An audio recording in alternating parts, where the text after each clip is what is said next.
Are DC animated films back? You are the weakness that drowns Gotham. I intend to break you. Then give it your best shot. Good.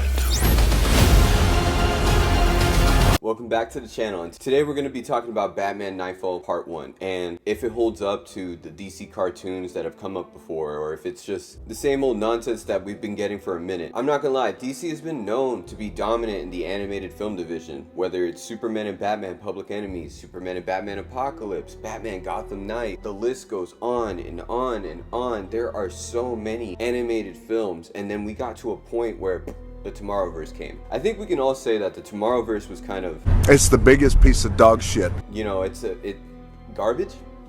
I think that's the word for it. We haven't been liking what's going on with the DC animated universe. All of a sudden, boom, we get this beautiful screenshot of Batman Knightfall, and great story to adapt into an animated film. Will they pull it off? Let's see. I want to just start off with the animation for this film. The animated projects used to feel one-on-one with the comics because they used to use an art style that was similar to it. For Batman Knightfall, it just looks really close to the comic. I'm so happy that we're back to that. If you don't know Knightfall, we're not going to talk about the comic, we're going to talk about the animated movie, because these animated movies, they take stuff from the comics, sometimes they go their own way with it, but I think this one was a pretty good one-on-one. I have my little comments and concerns, but we'll get to that. After talking about the animation style, let's talk about pretty much what's going on in this film. This is Batman just removed from losing Jason. He's at a weird point of his life, doesn't have Dick, doesn't have Dick Grayson around, doesn't have Jason around. Tim is in there. He's a little bit super protective. Alfred's kind of fed up to the point because this man will not take breaks. It's like eating a quesarito at Taco Bell just knowing that you're about to go use the bathroom. This is gonna be a problem. Batman in his own way, because he just cares so deeply about people in his own weird way that he doesn't want to hurt anybody or have anybody involved with what he's doing. So he's just gung-ho throughout this whole movie. He's just full-on Batman, and I really appreciate that in this film. That this is like a genre of Batman story that I really like, where Batman is kind of burnt out.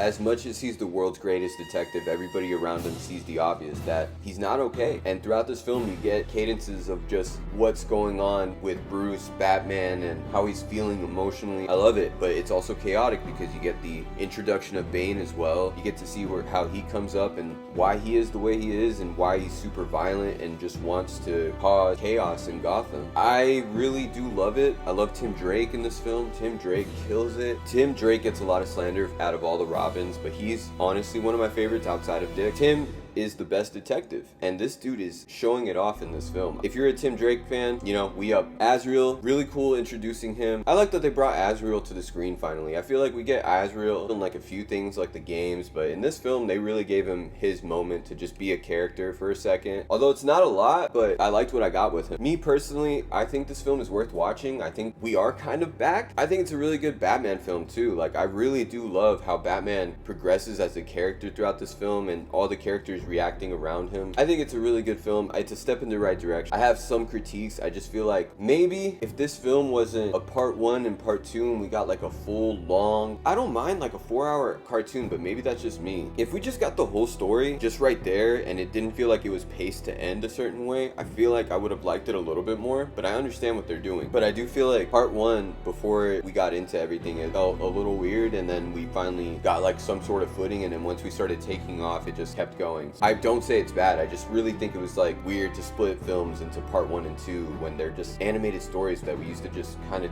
you know, just do, man. I don't know. Maybe that's just a minor complaint. I really do think you guys should watch it. It just came out. The fight scenes are great. The animation's great. The voice acting is great. I don't even know who plays Batman. I'll just put it up on screen right now. Great Batman. Great Robin. Azrael was great too. Bane was really menacing. I really like that they made Bane such a big problem, and it also kind of felt similar to the Absolute universe, which I think that's really cool that we can put like some respect on Bane finally and put him back into the realm of like fantastical and big and just throwing Batman everywhere. It's a scary sight. I think I want to give this film a solid like 8.5 out of 10. Like it's pretty good. The DC cartoons, I think they won me back with this one. The Tomorrowverse stuff, I'm not a huge fan of it. None of it. I'm not even gonna bring it up because, you know, just not my cup of tea, man. I want to know if you guys like Batman Knightfall. Let me know what you think. I didn't want to get into spoilers because the movie just came out, but let me know what you guys think, and thank you for watching. And Shiloh, you're my biggest fan. Peace out.